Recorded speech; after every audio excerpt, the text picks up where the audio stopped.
au Café de la Vérité. Comme on vous le dit à toutes les semaines presque, Café de la Vérité vous parle de la parole de Dieu. C'est pour ça que ça s'appelle Vérité. Et plus que ça, nous, on vous dit, craignez-nous pas, croyez la parole. Oui. Allez vérifier ce qu'on vous dit. Aujourd'hui, Yvon, il va nous parler d'une fête extrêmement populaire dans le monde chrétien ou quasiment chrétien. Là. Non, partout dans le monde. Oui, une fête qui est très connue, mais qui n'est pas fêtée par tout le monde, là, qui s'appelle Noël. Ouais. Fait que, Yvon, OK. Go! Premièrement, moi, ce que je veux faire, je veux vous partager, c'est un regard sur Noël, puis sur le personnage mondial qui est au centre de ça, que le monde appelle le Père Noël. Quand que j'ai parlé de ça à ma femme m'a cité 2 passages des Écritures, puis je vais commencer par vous les citer. La parole nous dit « Et n'appelez personne sur la terre Père, car un seul est votre Père, celui qui est dans les cieux. » Vous trouvez ce passage-là dans l'Évangile de Matthieu, chapitre 23, au verset 9. La parole nous dit également « N'aimez pas le monde, ni les choses qui sont dans le monde. Et si quelqu'un aime le monde, l'amour du Père n'est pas en lui. » Vous allez retrouver ce passage-là dans 1 Jean, chapitre 2, au verset 15. Tout ça pour vous dire une chose, c'est que souvent, les gens ont des habitudes, si on veut, et même des traditions.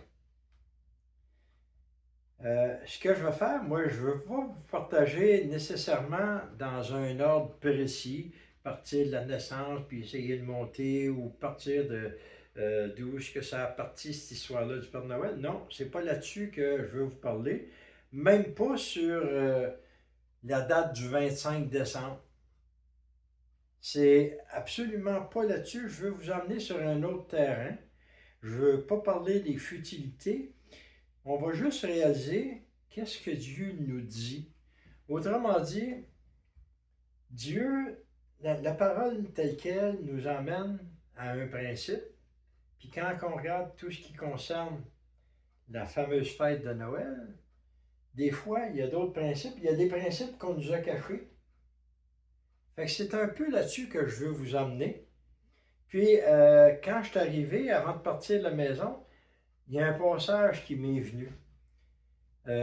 Puis je vais vous... C'est Ésaïe 46, le verset 10, qui nous dit « J'annonce dès le commencement ce qui doit arriver, et longtemps d'avance ce qui n'est pas encore fait. Je le dis, mon destin tiendra, et j'exécuterai toute ma volonté. » Tout ça pour vous dire...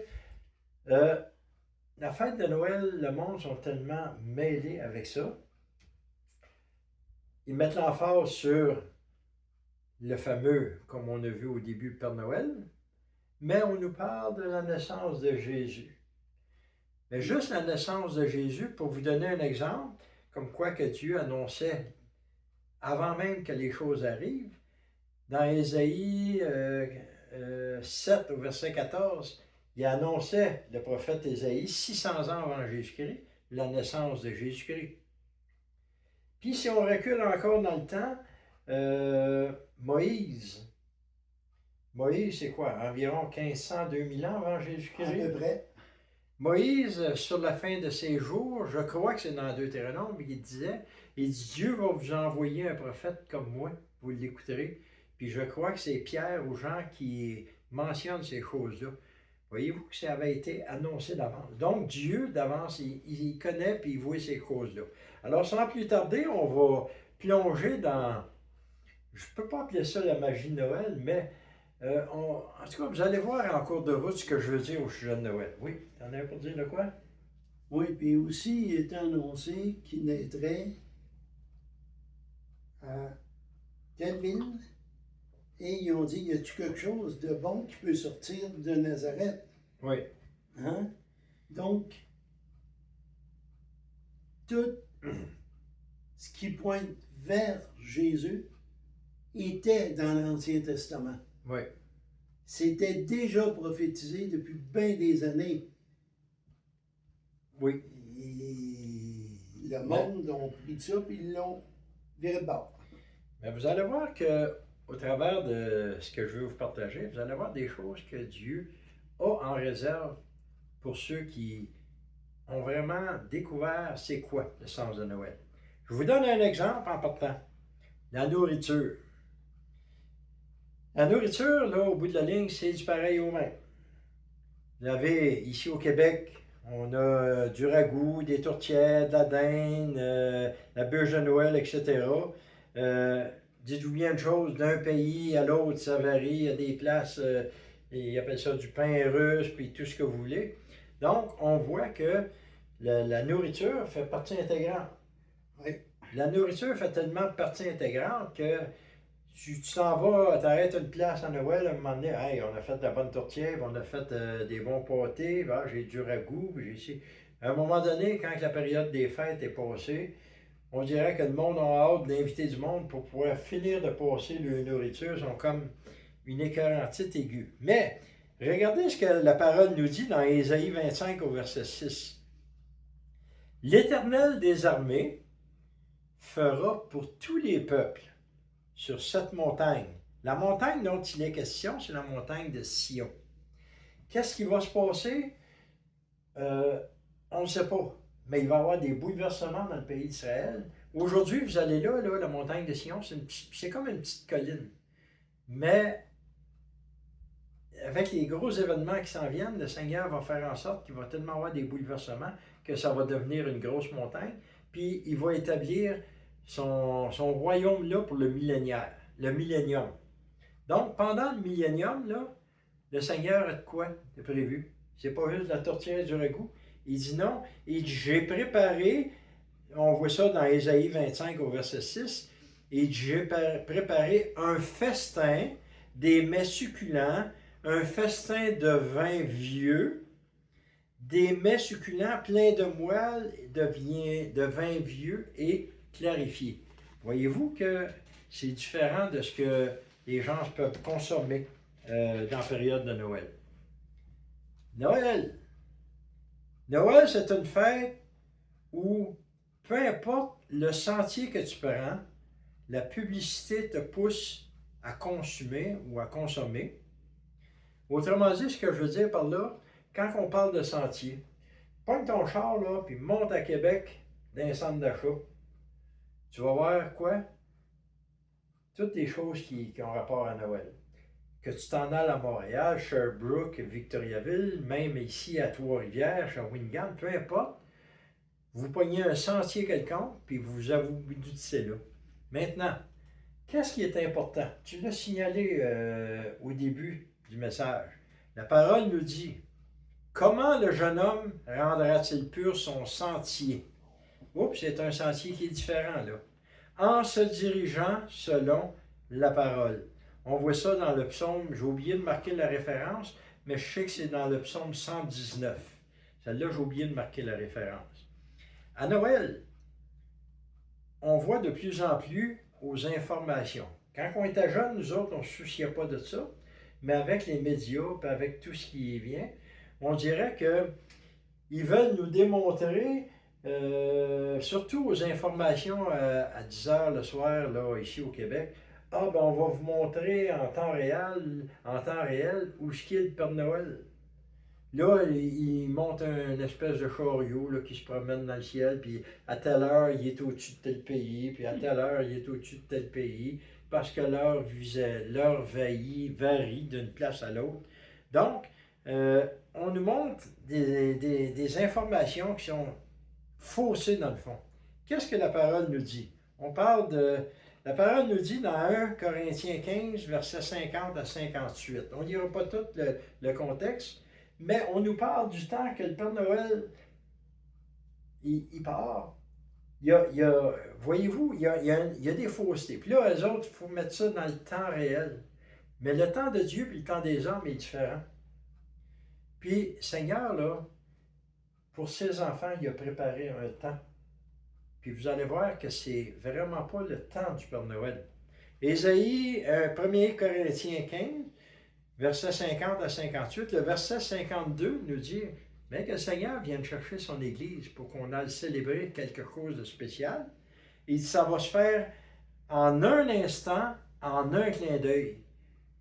Personne ne va avoir le temps de dire ah, à tel endroit ou à tel endroit, l'enlèvement va se faire. Non, non, ça va se faire vite en un instant, en un clin d'œil, à la dernière trompette, car elle sonnera et les morts ressusciteront incorruptibles et nous serons changés. 1 Thessaloniciens 4, 17 nous dit ensuite, nous les vivants qui serons restés, nous serons enlevés ensemble avec eux dans les nuées à la rencontre du Seigneur dans les airs, et ainsi nous serons toujours avec le Seigneur. Donc, les gens se disent que le Père Noël arrive dans les airs là, pour aller dans les cheminées. Il en fait des cheminées. Là. Voyez-vous la supercherie?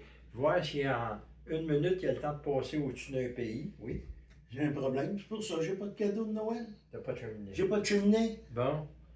Eh bien, tu parles d'une affaire. Ah, Il va falloir écrire. j'engage un maçon Oui. la semaine prochaine. Là. Bon.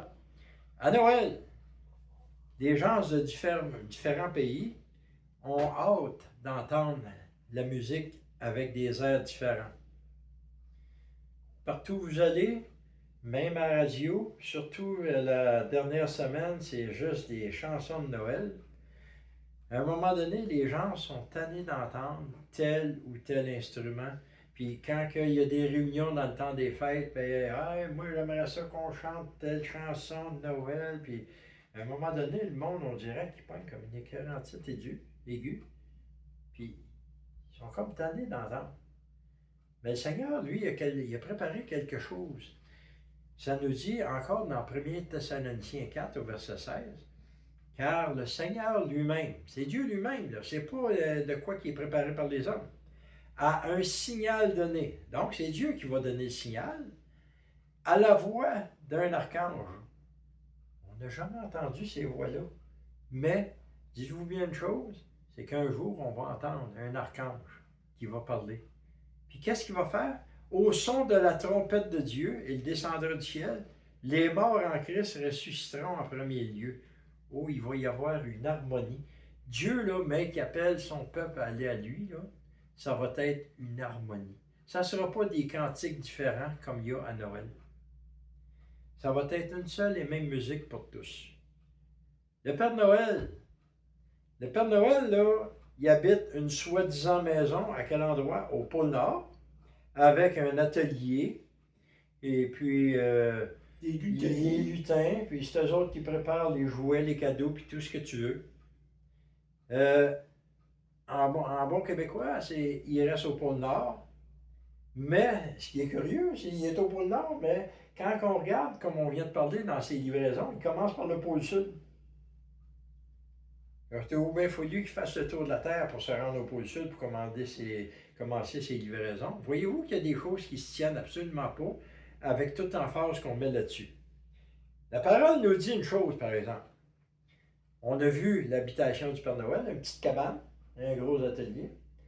Mais moi, là, mon Dieu, son habitation, Apocalypse 21, les versets 1 et 2 nous dit « Et je vis un nouveau ciel et une nouvelle terre, car le premier ciel et la première terre avaient disparu, et la mer n'était plus. » Au verset 2, il dit « Et je vis descendre du ciel, d'auprès de Dieu, la ville sainte, la nouvelle Jérusalem, préparée, prête comme une épouse qui s'est préparée pour son époux. » Voyez-vous que le Dieu que je sers, le Dieu qui est décrit dans la parole, là, il n'habite pas juste une petite maison pour le Nord, non.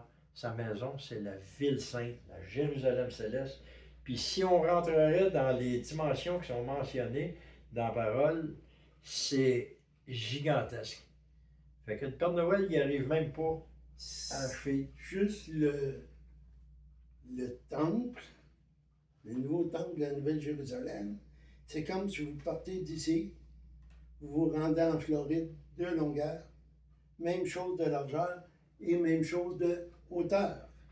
C'est un cube parce qu'un cube est parfait. Il est égal de tous ses côtés.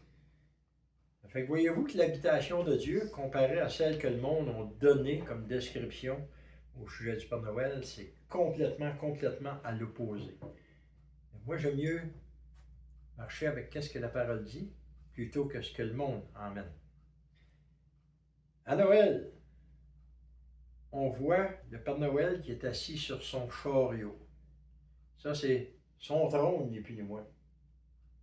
La parole nous dit, « Et je vis le Seigneur assis sur un trône, très élevé, et les pans de sa robe remplissaient le temple. » Prophète Ésaïe, chapitre 6, au verset 1.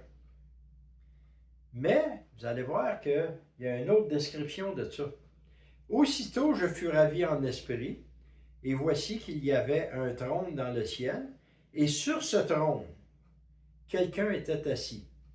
Celui qui était assis avait l'aspect d'une pierre de jaspe et de sardoine, et le trône était environné d'un arc-en-ciel qui avait l'aspect d'un émeraude. » Vous pouvez voir ce verset-là dans Apocalypse 4, les versets 2 et 3.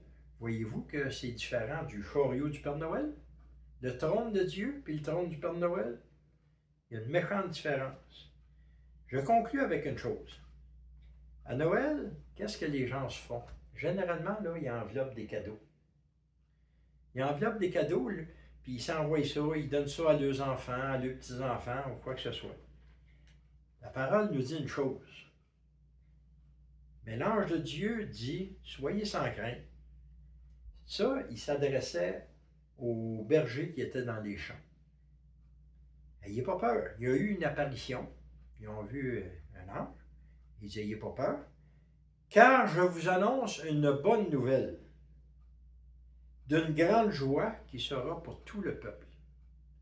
Il était en Israël, dans les montagnes, gardait les troupeaux. Puis la parole nous dit, aujourd'hui, dans la ville de David, il vous est né un sauveur qui est le Christ, le Seigneur. Et voici, ceci sera pour vous un signe. Vous trouverez un nouveau-né emmailloté et couché dans une crèche.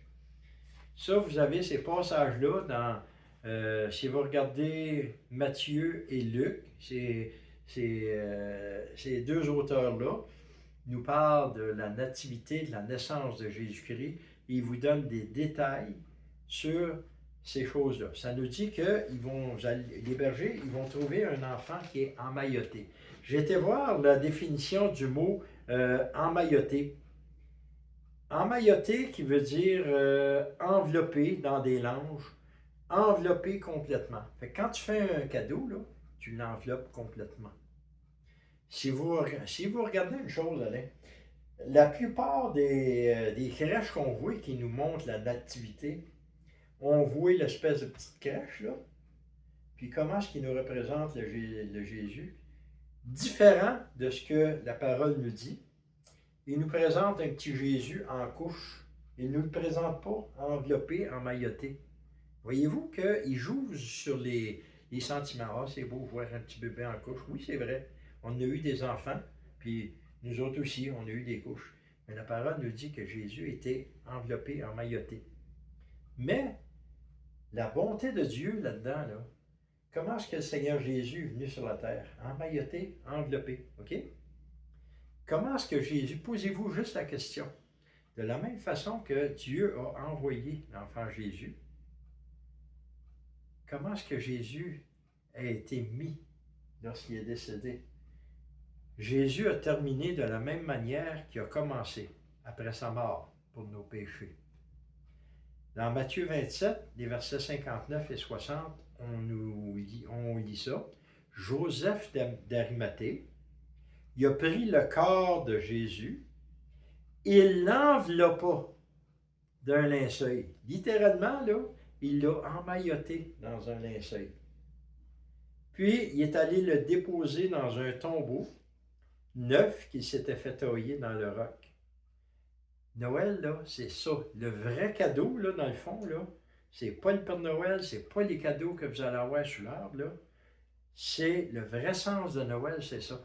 Dieu a envoyé Jésus. Jésus est venu enveloppé comme un cadeau. il est venu accomplir le sacrifice sur la croix. Puis lorsqu'il est mort, il fallait qu'il passe 3 jours dans le sein de la terre. Comment est-ce qu'il a passé les 3 jours? De la même façon qu'il est arrivé, enveloppé, emmailloté dans le tombeau. Alors voyez-vous, Noël tel qu'on le voit est célébré par l'homme. Il n'y a rien à voir avec ce que la parole de Dieu nous dépeint. Alors la décision vous appartient à choisir qu'est-ce qui vient de Dieu ou les œuvres diaboliques que le diable a amenées aux êtres humains. Puis ces œuvres diaboliques-là amènent la confusion. Il y en a qui disent que Noël, ça a commencé telle année. Ah ben non, ça a commencé avec Saint-Nicolas. Ah ben non, ça a commencé dans tel... Voyez-vous que le diable, il amène une confusion. Dieu, lui, dans sa parole, il n'amène pas de confusion. Il est précis. Puis, tout ce qu'il amène, là, c'est juste des bonnes choses pour nous autres. Alors, on ne vous empêche pas de fêter ou célébrer en famille ou quoi que ce soit. C'est une occasion de vous réunir. Mais par contre, au lieu de prendre des chansons et tout ça, là, amenez des beaux cantiques de louange. Puis prenez le temps de, avec vos enfants, de dire, regarde, on va ouvrir la parole, puis on va aller voir qu'est-ce que le Seigneur a fait pour nous autres. Le plus beau des cadeaux que Dieu a fait, c'est d'envoyer Jésus comme Seigneur et Sauveur. Il est mort pour nos péchés, il est ressuscité. Puis comme on l'a vu au début, un jour, on va aller à sa rencontre, puis on va disparaître assez vite sur cette terre. Alors là-dessus, au sujet de Noël, je vous souhaite une bonne réflexion, puis que le Seigneur vous bénisse. Noël, on le sait. On sait que Jésus n'est pas né un 25 décembre. Oui. Premièrement, dans les conditions qu'il serait né, les nuits sont tellement froides qu'il serait mort. Mais c'est une occasion pour nous qui sommes nés de nouveau d'apporter un témoignage, d'apporter la parole. Au lieu de dire, vous êtes un gna-gna. Non, regarde, Jésus n'est pas là, mais Jésus était un cadeau. C'est un cadeau. Dans Romains 6, 23, dit, tous ont péché, sont privés de la gloire de Dieu, mais le don gratuit de Dieu. Un don, c'est un cadeau. Oui. C'est à toi à l'ouvrir puis à aller prendre le cadeau. À Noël, moi, je te donne un cadeau, tu le veux pas, faut que je le ramène, mon cadeau. Oui. Dieu a un cadeau pour nous. C'est Jésus. Et le plus important dans ce que Jésus est venu faire, c'est sa mort et sa résurrection. C'est là qu'il nous a lavé de nos péchés. C'est le cadeau. C'est que son sang nous a couverts, il nous a lavé de nos péchés. Puis c'est simple, c'est un cadeau. Tu as juste à l'accepter. Tu as juste à dire, Père, tu m'as tellement aimé, tu m'as fait un cadeau. Je le développe, ton cadeau. Je l'accepte. Oui, je suis pécheur, mais Jésus, à la croix, est mort. Il m'a lavé de mes péchés. Faites une prière de ce style-là et croyez en son sacrifice. C'est important de croire en son sacrifice et qu'il est ressuscité. C'est le plus beau des cadeaux que vous pouvez vous faire. Et vous aurez la vie éternelle. Et vous allez venir dans la Jérusalem céleste. Exact. On va Pour passer l'éternité ensemble. Que le Seigneur. Que le Seigneur vous bénisse.